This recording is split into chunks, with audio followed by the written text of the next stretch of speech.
All right, it's been a little bit. In fact, I had to pull up one of the old build log videos and figure out exactly where I'd left off in the last video. And lo and behold, a lot has happened over the last apparently 7 years, to the point where this is almost an entirely different blaster from the last time you saw it. There has been a few updates on the build itself. There again, still many years ago, but on Instagram and Facebook, then I shared some progress, especially on the cylinder situation and all that, and a few other little details maybe. But honestly, man, I almost feel like I need to kind of start from the top on this. But what we have here is the Warthog build, which was essentially a Mastodon with a Thunderhawk stock and grip integrated in there to give it that rifle format. Also utilized the Thunderhawk front end upside down to give it kind of a more defined muzzle area instead of just that big clump on the end. And then just a lot of other stuff in there to fill in. There's a Vagabond foregrip that kind of cleans up the whole bottom there. It gives you a nice place to hang on to it. And geez, really, well, let's just go from the top. I guess top literally. I wasn't happy with how frail and wimpy the original kind of flat top rail looked. I wanted something that kind of bolstered up a little bit, but I didn't want to be defined by the in-strike rail and have accessories on top. I wanted something that was a little bit more integrated into where the blaster could kind of stand on its own without having to rely on accessories to dress it up a little bit. So I shaved the whole top of it off, and this is the top of a Raptor Strike. This is essentially where the jam door flap is, and this is the back where the stock piece kind of fits in too. And now the stock, that little spot where the stock attaches, is actually creating kind of a little void here where a display of some kind, probably just a voltmeter or something like that, will fit inside. It'll be kind of shrouded a little bit where it's not going to be hanging out in the breeze, but it'll still be kind of cool looking. But that runs the majority of the length, and to kind of blend it in is actually the bottom part of a dual strike. Dual strike. The in-strike, or the elite one that had the 3 mega and the 3 elites. That's a piece off of the bottom, I believe, and that just kind of gives it a nice, coming from this high point, as a roll down, and kind of a natural transition that I think hopefully when it's all painted, it'll blend in really nice and it'll look very intentional. Also, because I wanted something on the front, instead of just rounding off entirely, this is just the tippy top end of a Vulcan, just to give this little flip up, because originally I was just going to run more of an open optic kind of thing on the back and then use this as a front iron. But what I ended up doing, a couple of years ago actually, was integrate a Dart Zone Mark III red dot type optic on here. And it stayed that way for several years, and I could see it up on the wall, and I would look at it and say, and it was all integrated. It wasn't relying on the rail or anything. It was actually cut, bonded, integrated, and blended in quite nice actually. And it seemed too abrupt. It was too much of a basic box shape, too tall, and I didn't like it as much as I wanted to, but I couldn't think of anything else that would go better. And it wasn't until, like I said, many years later, this is probably within the last year, I found this section, which is actually a piece of a Thunderbow. I believe it's towards the front bottom, so if the blaster was like this, I believe it came down this way, the bow arm is here, and this, I believe, came up into where the actual orange muzzle area is, if I recall. But I actually cut the pieces off during the course of another project, and this was just laying on the floor, and I thought, that kind of looks like a real stylized red dot optic kind of thing, but it has the little kind of a hood back here, and it's all angled forward, and I thought, that'd be really cool to integrate into something. Maybe I'll just cut off that Mark III optic thing, and I'll just put this in over the top. And then when I was sizing it up, I realized I could just shave off the inside of the shell here, and just knock off the corners of the red dot on the inside, and it would slip right over the top. And you can kind of see there's still some more cleaning up to do on the front end back in here to blend everything in, but the back end I actually utilized some sheet styrene on the inside here. You can kind of see to just kind of blend in the wall to where it gives a nice smooth transition. That way when you're looking through it, you're not seeing all the weird cobwebs and stuff hanging out in the breeze there. And I was going to be just happy enough with that, but I wanted something that made it actually tie into the blaster itself. And what I ended up with was these little green sections here. In fact, I will pull the camera in a little bit.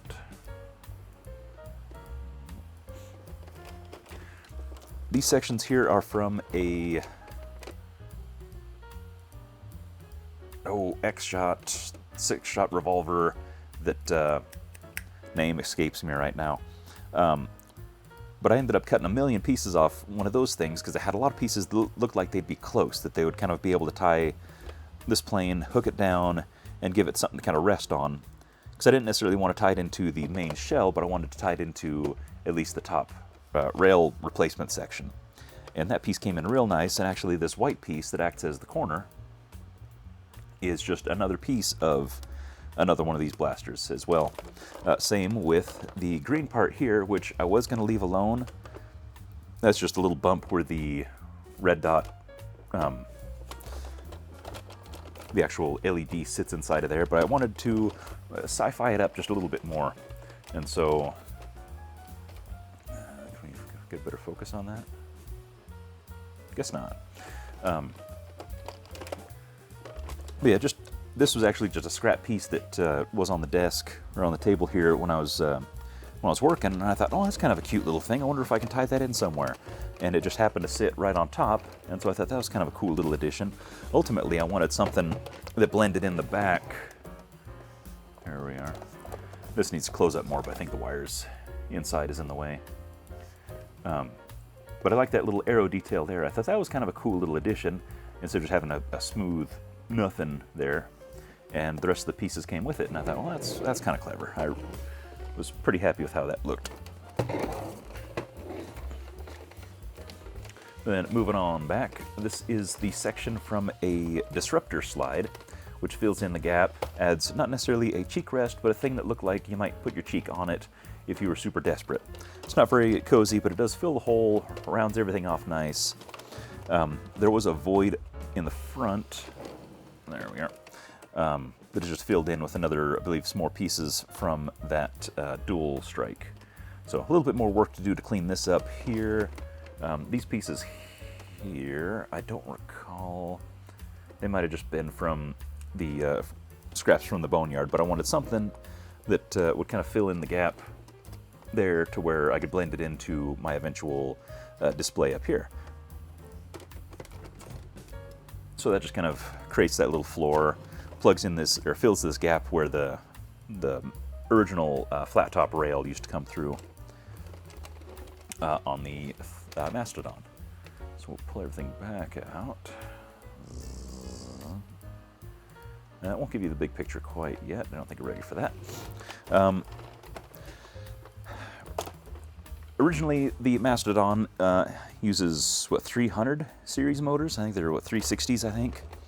And everything was fine and dandy until I bumped up to the 380 motors, which have a longer can. And so I needed to create some kind of a motor cover because I had just end bells hanging out. And so I took these pieces here with the slots in them are actually the kind of barrel shroud side plates from a Centurion, the barrel extension there.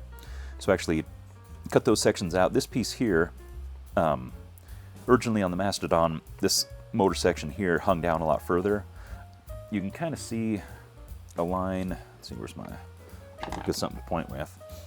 Right here and right here are just different sections that I had to cut out and kind of shrink up to make up the difference in the height to pull that in a little bit. And I still had this little window where there was originally a big orange section that I thought I could cut down and fill in the gap. I was not really happy with how that was looking, and so I just incorporated that into the motor bump kind of thing. And so I filled the hole with the Centurion plate, added another one here that's up a little bit higher to match, so these are the same level, whereas before they were, this one was a bit lower down. Once that was all blended in, I still had a little gap here. As a result, it was part of the slot from the Thunderhawk initially. And at first I thought it would be cool to just kind of leave it open. It makes the front end look a little less heavy and clunky, but I couldn't find a way that made it not look like it had a section cut out, because there was just kind of a big raw end from the actual Mastodon portion here. And so I ended up filling the gap with the section of a Maverick slide. Maverick slide always is handy for filling in gaps and adding details and stuff like that. So these kind of little louver details are actually from the side of the Maverick slide.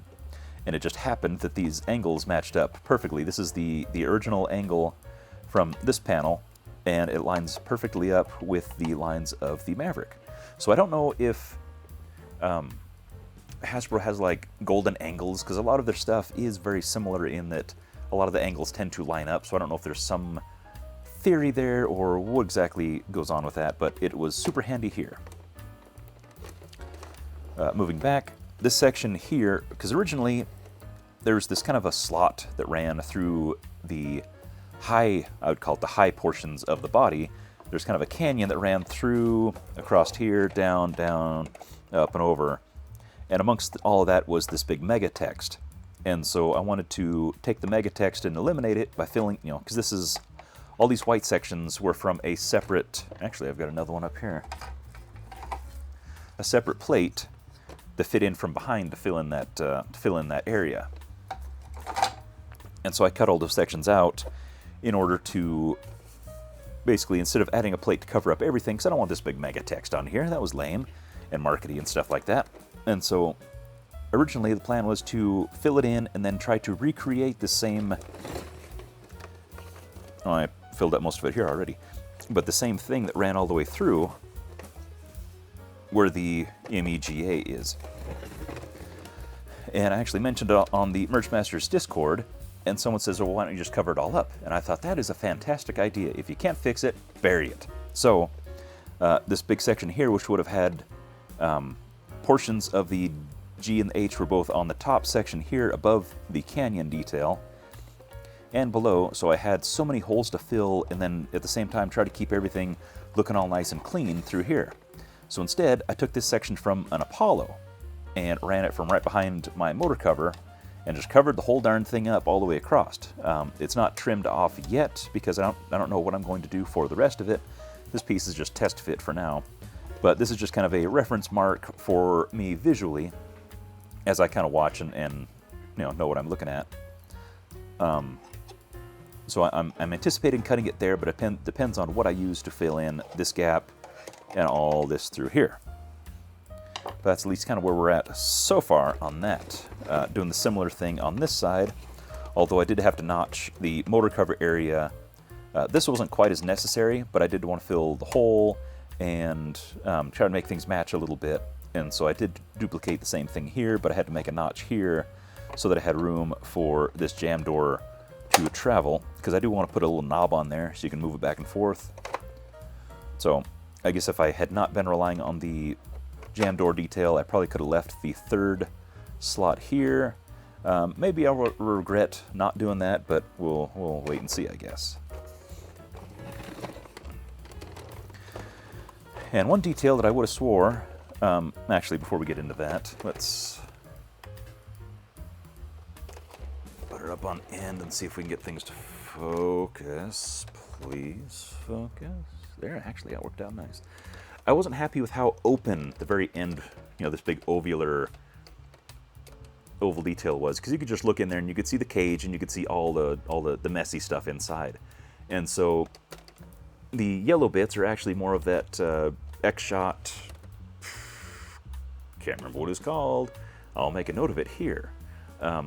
More details from that, and I believe this little button detail, I think it was the same, but I just wanted something that made it look kind of, I wanted the insides to look intentional, so that when you're right about to gun somebody down with it, they're not looking and saying, gosh, that's a lot of nasty raw cuts inside, and is that a flywheel cage with wiring hanging out?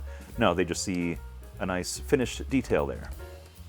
And originally I had a Centurion muzzle in here, and I was pretty happy with it, but in the course of digging through parts, I found this Zeus muzzle that I cut down, and it just kind of, with just a wrap of electrical tape, it just kind of snugly fits over there. So I'm using that as kind of a mock-up until I decide how much I like it. I might glue it on for keeps. I might leave it as an alternative.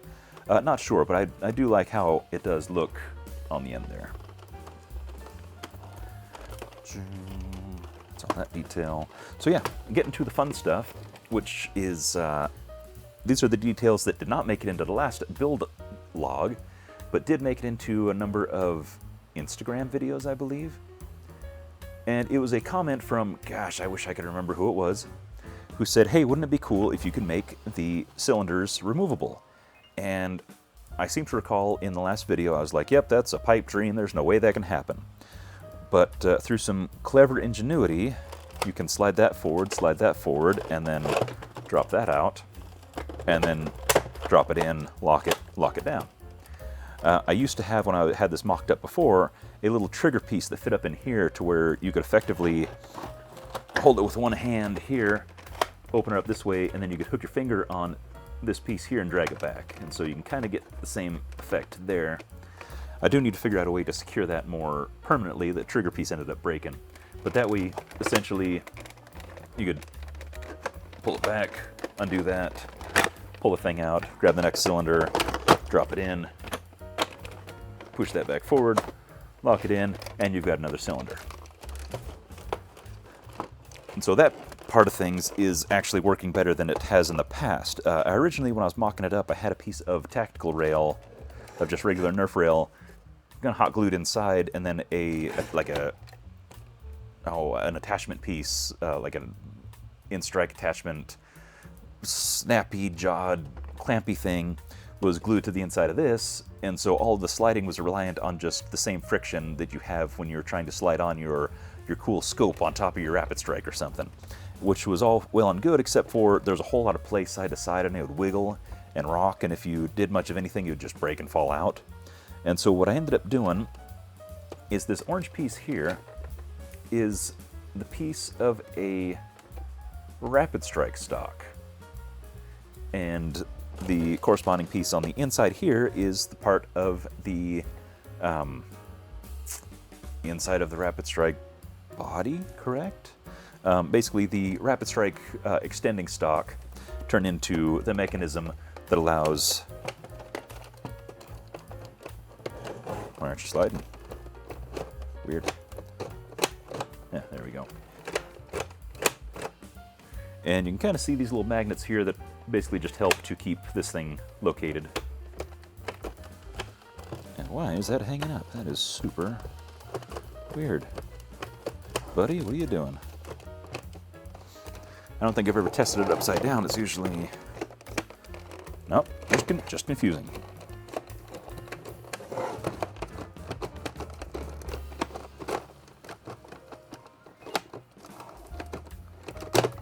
Well, that is super goofy. Okay. Weird, that's been working flawlessly for like the last couple of weeks.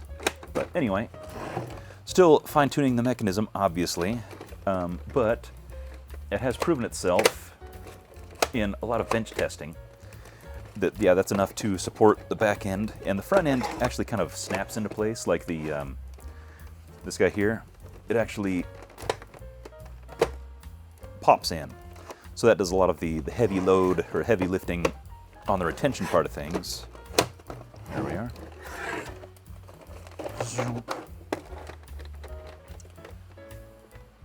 But yeah, overall, it's shaping up to be quite a machine, and I'm really happy with the progress that's been made so far. Especially, it had been left untouched. Like I said, the last video was 7 years ago.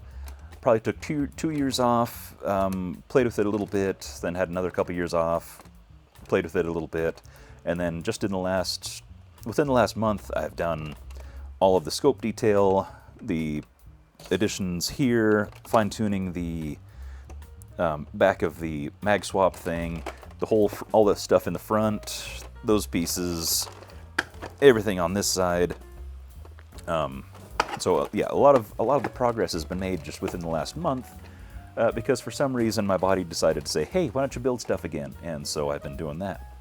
And I really hope to have this thing functional, and probably going to put this on display at Ragnarok Oktoberfest again like I have in the past, only the last couple of years when I've had it for display it's not looked any different. So now I'm hoping to have it, you know, look much better, much different at least, and be somewhat functional for showing off and stuff like that. So if you are going, hopefully you get to see this and a few other things. And at the very least, I'm hoping to have basically another video's worth of updates by the end of the year, maybe. I'm not going to make any promises because we all know how good I am not at promises on videos. So hopefully, actually, this is the first video I've made as far as an actual sit down and record video in many years, so we'll see how it goes. Let me know how the audio and visual experience has been on this, and we will see you all next time, which I hope is really soon.